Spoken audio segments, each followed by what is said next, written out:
James Freeman on today's News Talk, TNT.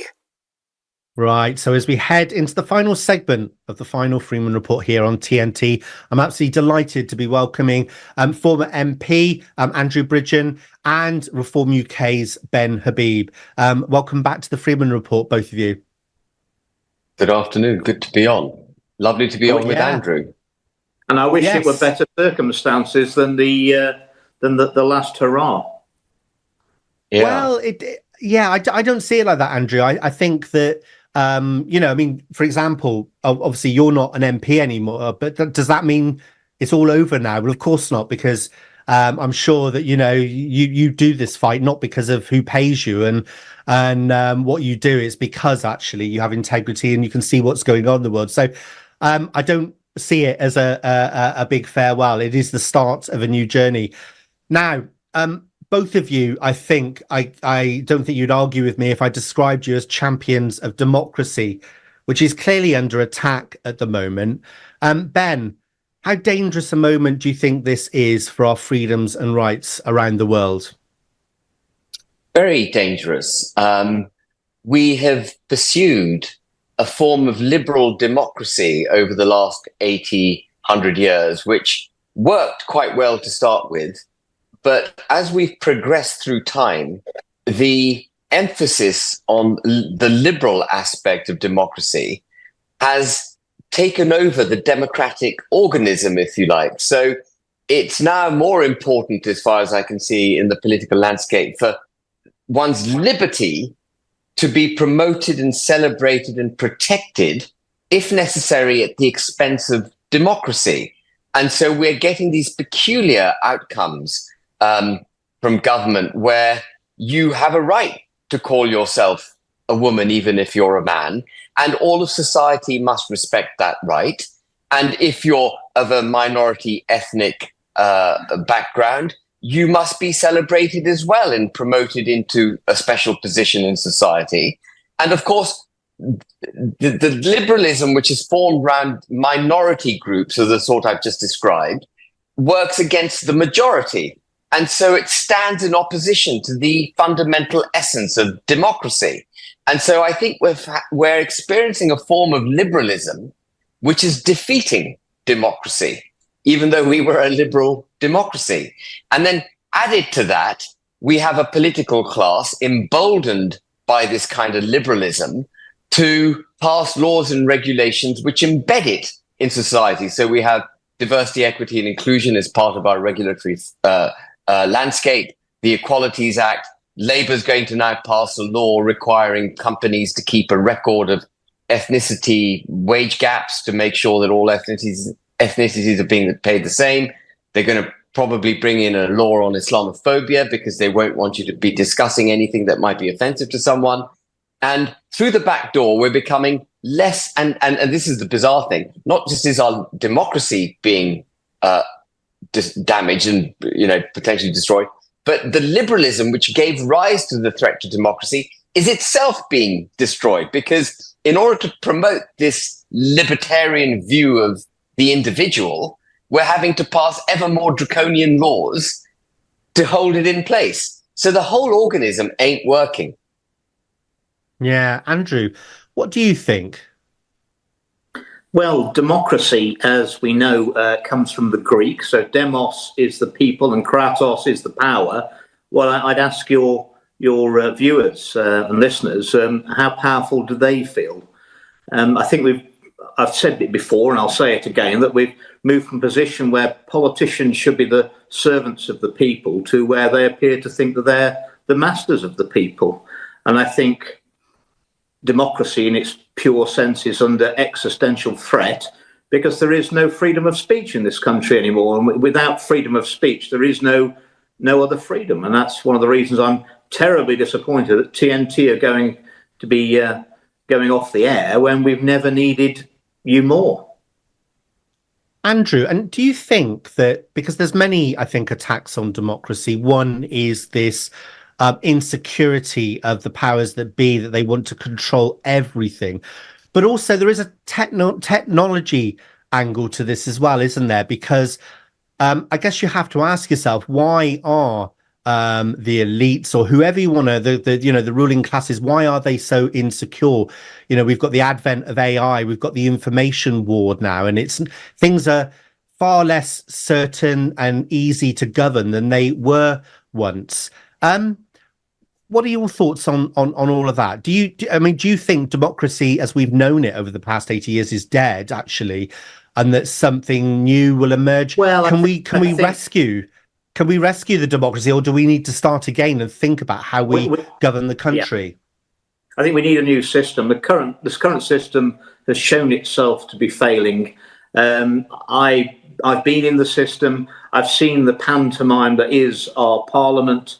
The illusion of choice with right and left, when actually it's about right and wrong, and on all the fundamental issues, whether that's that we'll be talking about aggressive transgender ideology being pushed at our school children, net zero, the safety and efficacy of the vaccines, mandates, lockdowns, masking. All the political parties are in agreement basically. So it's an illusion of choice, and on all the big issues that will affect and the direction of travel, all the parties are signed up to Agenda 2030. The government's signed up. That's still on the website. We've had a change of government. That hasn't changed. And that's a direction that I do not want my children, hopefully, and grandchildren one day to be pushed into. It is about the children. They'll never know the freedoms that they've lost because they're never going to have them. And this authoritarian, they now have the means to control us with surveillance and digital ID on the horizon, digital currency, and would appear without any acquiescence from the people or it being in anybody's manifesto that the political elites have decided that the preferred model of managing the populations around the world in the developed countries is the Chinese model. And people have got to wake up. Do they want to live in that sort of controlled society? We're moving there fast. We're heading for a digital trap. And it's always better to avoid going into a trap than trying to get out of it once we're in it. And we're very close to going into the trap now. Yeah, and sadly, I think one of the things which has happened over the last couple of years, Andrew, which doesn't fill me with lots of optimism, is that people only act when something directly influences their lives. For example, the 20 mile an hour, as petty as it seems, it's people are right to be angry about it. It was ridiculous law, but it surprises me that nobody jumped up and down over the past 4 years, and then that was the thing, because it interrupted people's lives, that people then started to jump up and down. So I do think that things will need to get worse before they get better. Now, Ben, my producer Charlotte is shouting in my ear. She's just said to me, remember that Ben's not part of Reform UK. I hadn't clocked that, actually, Ben. Is that correct? I don't think that is correct. Reform UK, no one other than, at the moment, just to be utterly clear and pedantic, no one other than Richard Tice, Nigel Farage and Mayor Tasha Zami are part of Reform UK because they're the shareholders in Reform UK. Anyone who allies themselves with Reform UK is merely doing that, allying themselves to the party. You can't be in it or out of it because there's no formal membership. But I, as Andrew knows, and James, I've been working extremely hard for the last couple of years, promoting and trying to make Reform UK a success. And actually, we did, Richard and I did pretty well in that regard. And I would want to see Reform UK go on and win the next election on the platform and with the ideology and the policies which we formed together, in which I wholly believe. I think Reform UK presents the only opportunity to prevent the existential threat that the United Kingdom faces from the uniparty that Andrew so well described. The Conservatives and Labour basically signed up to the same self-harming agenda. So from that perspective, I am completely in reform, and I will go on making the case for reform and its policies. And if necessary, I'll be a bit of a pain in the neck for members of the reform leadership to make sure that they do the right thing. Yeah, Absolutely. and I'm glad to hear that, Ben. That came as a bit of a shock there, hearing that you weren't in reform. But yeah, no, you're absolutely right to be a pain in the backside with them, because I think it's what I do, right? because as you said, can you imagine the situation where reform was to win the next general election and there is no mechanism to get rid of the leader? Well, surely, as you said on this show before, that would mean the UK is a dictatorship, wouldn't it not? Well, we just talked about the importance of democracy, and at the heart of reform is the belief that the correct democratic unit is the United Kingdom, and it is the democratic rights of British citizens that needs to be, reserved and promoted. And how can reform stand for that if it itself isn't democratic? Yeah, it makes a nonsense of the proposition. And you can't have the British government controlled by one individual, as much as we all love Nigel. He can't be the ruler of the United Kingdom. He has to be democratically elected and capable of being democratically dismissed, and within the party as well as by the country. And I think that's a necessary pre-step to becoming a government. Yeah. Well, Ben, listen, I know you've got to run now. Obviously, we'll speak in the future, but I think you've got bags of integrity. Obviously, we sat in the European Parliament together, and I think your contribution at the moment by doing this, I know you're making yourself unpopular, probably with Nigel, but this is really important stuff. And so thank you for that, Ben. And I look forward to speaking with you again in the future. Ben Habib, ladies and gentlemen. Right, Gemma, I hope you've been paying attention. I'm going to throw it over to you now just for a second, if you've got any questions for Andrew. I haven't got questions. I'd just like to echo, well, I have got a question for Andrew, actually, but I'll leave that. Just echoing what Ben Habib has just said about making yourself unpopular. I became very unpopular during my last few months at the BBC after a 21-year career there for my stance. But this is the time, isn't it, to respond to what is in your own heart and to step up in integrity. You just said there, James, I think that you, Ben Habib, have got bags of integrity. And I think that is such an important characteristic for us to take forward, those of us in the freedom movement. It's very easy for the establishment to try and divide us, make us fight amongst ourselves, set us against each other. But acting in with integrity and authenticity as we all move forward will stand us in good stead. And being unpopular, well, you can live with that if you know you're doing the right thing for yourself and following your own inner compass. And on that note, I would just like to ask Andrew, really, and also throw ahead actually to an event that I'll be comparing on the 12th of October in the Old Chapel in Stroud, where Andrew will be speaking, the Project Libertas event with the lovely Jane and Rhonda, Sandy Adams, Charles Mallett from UK Column. If you can get yourself to Stroud on the 12th of October, we'll all be there. But on that note, Andrew, before I see you there, how does it feel now to you? You stood up many times in the House of Commons. You spoke on behalf of so many people in the UK that know the last 4 years have been wrong on every level. You put yourself out there. You acted in your integrity. Do you ever wish that life hadn't happened to you in that way? Do you effectively, I said earlier, it would have been so much easier for me to have just taken the blue pill and stayed where I was. Do you ever have those moments in the middle of the night when you wake up and think to yourself, what have I done? Because I do. Only fleetingly. And I think in life, Gemma, I think we tend to regret the things we don't do more than the things we did. I felt it was right to air my concerns about the safety and efficacy of the vaccines, the whole pandemic response, which is a major assault on personal freedoms and liberties, hard-won liberties over hundreds of years. I